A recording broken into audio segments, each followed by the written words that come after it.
I've been diagnosed with brain damage. You can ask my psychiatrist. How much? My frontal lobe. I think it concussed when I was younger, so that's why I'm the ADHD. A little crazy? And then back here in the cerebellum, shit is wrong. That's what he be Dang. telling these women. It's He got the truth. So ADHD. I forgot you existed. I Yeah. went with the next one.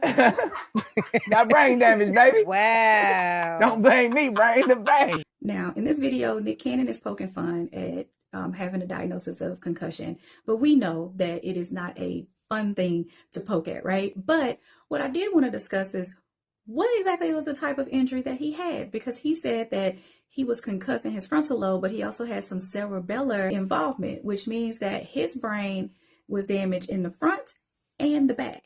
And so what usually causes that is acceleration, deceleration movement, and that leads to a coup-contra coup injury.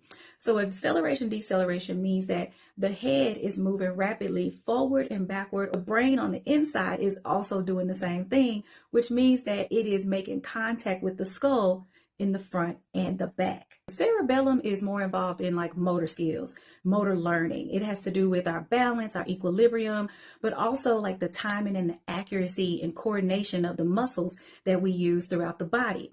The frontal lobe, you'll hear me talk about all the time, because the frontal lobe is responsible for our higher level functioning. So problem solving, personality, decision-making skills, the ability to make good judgments, what we should and shouldn't do, what's right and wrong. And so what I found really interesting about that is that Nick Cannon has also publicly stated that he has a diagnosis of narcissistic personality disorder.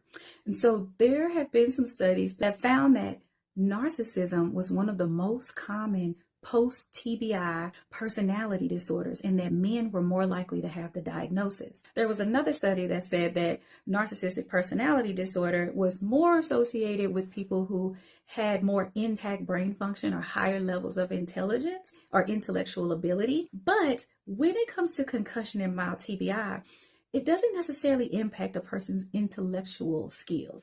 Their skills are still there. They just struggle with some certain things when it comes to processing. I'm not making any excuses for Nick Cannon and the life that he has lived or lives right now, but I thought that that was very interesting to hear him say that and then to kind of think about what has been going on with him. So if you want to learn more about brain injury, you can check out these videos here at Life Language and Lyrics on YouTube. There's also a Life Language Lyrics page on Instagram, but you can also follow me at Overall Neuro Dr. D, where I try to give as much information as I can. See y'all next time.